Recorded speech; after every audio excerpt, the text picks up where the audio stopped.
I am continuing my reading. What I'm doing in this series is to read through the entire standard works of the Church of Jesus Christ of Latter-day Saints. This consists of the Bible, the Book of Mormon, the Doctrine and Covenants, and the Pearl of Great Price. I am reading in a chronological order of events, not according to publication or volume, so I will be skipping around a bit as I move along.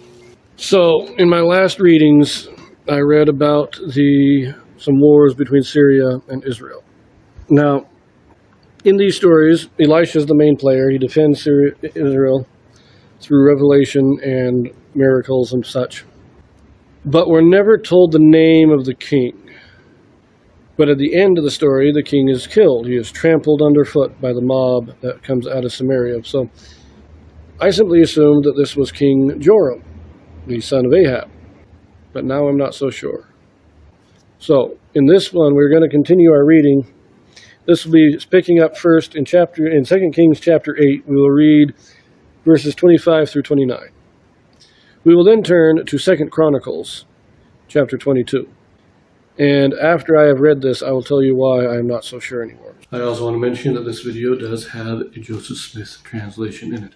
What the Joseph Smith translation is, this is an inspired translation or correction of the Bible done by Joseph Smith to restore those passages that had been lost over the years.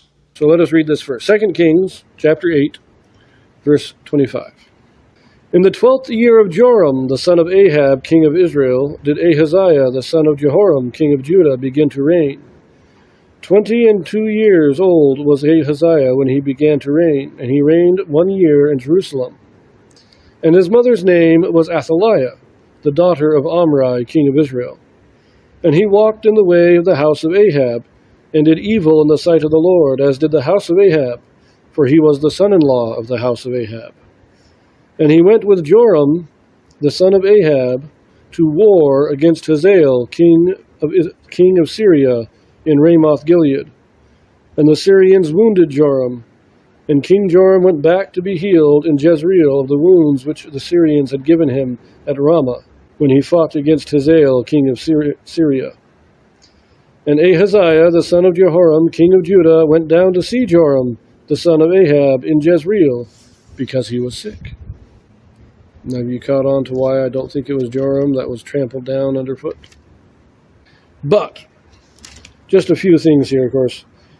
This is in the 12th year of Joram, the son of Ahab. So Joram's the king in Judah, in Israel. Joram's the king in Israel. In his 12th year, the 12th year of his reign, Jehoram, the son of Ahaziah, the son of Jehoram, becomes king. Jehoram is the son of Jehoshaphat, but Ahaziah becomes king. He only reigns for 1 year, though, which we will read about why in Chronicles.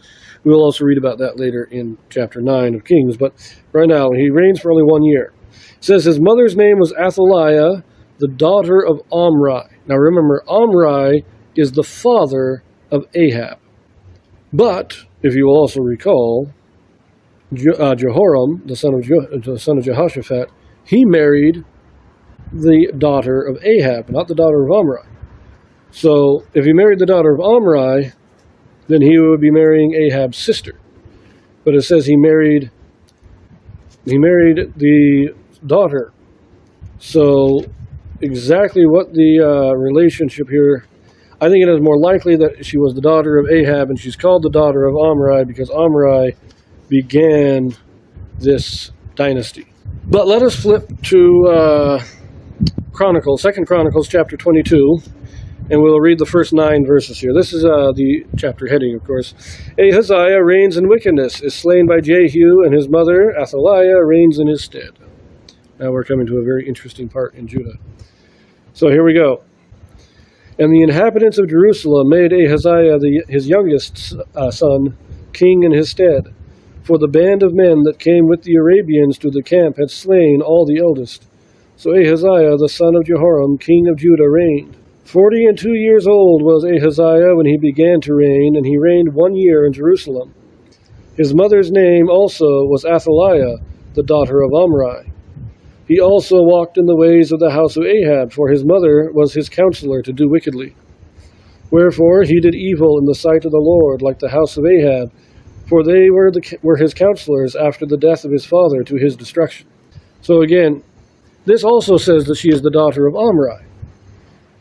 But remember, when we read the previous chapter, chapter 21, it says that he walked in the ways of the kings of Israel, like as did the house of Ahab, for he had the daughter of Ahab to wife.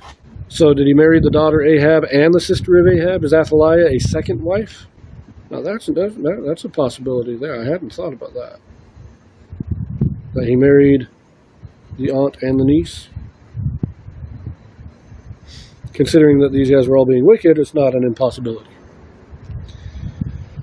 Verse 5, and he walked also after their counsel, and went with Jehoram the son of Ahab, king of Israel, to war against Hazael, king of Syria, at Ramoth Gilead. And the Syrians smote Joram. And he returned to be healed in Jezreel because of the wounds which were given him at Ramah, when he fought with Hazael, king of Syria. And Azariah, the son of Jehoram, king of Judah, went down to see Jehoram, the son of Ahab, at Jezreel, because he was sick. And the destruction of Ahaziah was of God by coming to Joram. For when he was come, he went out with Jehoram against Jehu, the son of Nimshi, whom the Lord had anointed to cut off the house of Ahab. And it came to pass that when Jehu was executing judgment upon the house of Ahab, and found the princes of Judah, and the sons of the brethren of Ahaziah, that ministered to Ahaziah, he slew them. And he sought Ahaziah, and they caught him, for he was hid in Samaria, and brought him to Jehu. And when they had slain him, they buried him, because said they, he is the son of Jehoshaphat, who sought the Lord with all his heart. So the house of Ahaziah had no power to keep still the kingdom. So there you have it.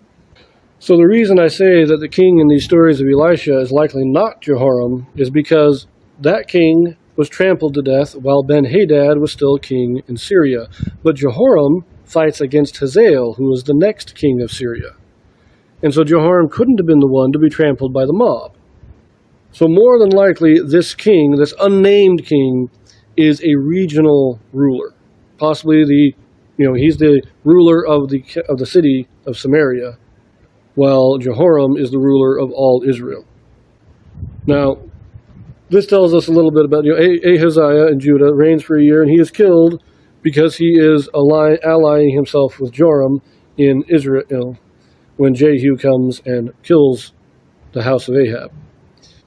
But we'll read more on details on that in our next videos in chapter 9 of 2 Kings. So there is this brief Joseph Smith translation here, and let's just be brief on this. In 2 Chronicles 22, verse 2, it says in the King James that 42 years old was Ahaziah when he began to reign.